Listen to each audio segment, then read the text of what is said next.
继续来关心新北有国中生伫学校被挂颔棍仔死亡，即马被害者的家属有发出公开批，呼吁这2个涉案的学生拢爱接受法律的制裁。另外，涉嫌洗脑的这个查某学生，即马是红标出讲，伊私底下有含同学咧串口径，警方有去申请搜索票，验过尾也是互少年法庭驳回。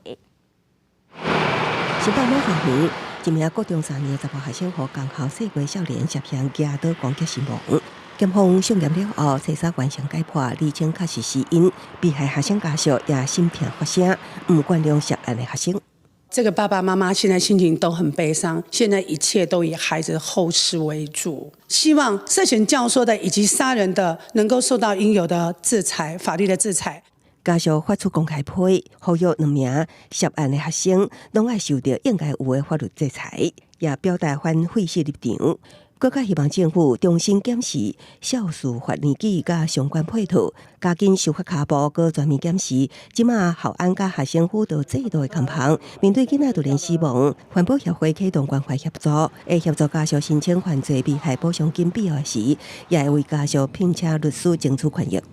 其实我们在案件发生的第3天，就是协助家属他送件。依新法来讲的话，应该是可以就申请到最高额度就180万。这件国中生挂颔棍案涉嫌杀人的女同学，向政府监护证了后，即马传出，亲像伫外口串证用另外一支手机联络看到的同学，要求将来面对调查照伊讲的回答，也传出警方为了保全证据，向法院请票搜索加请求合法动刑书，予伊到案说明，说予少年法庭一再驳回。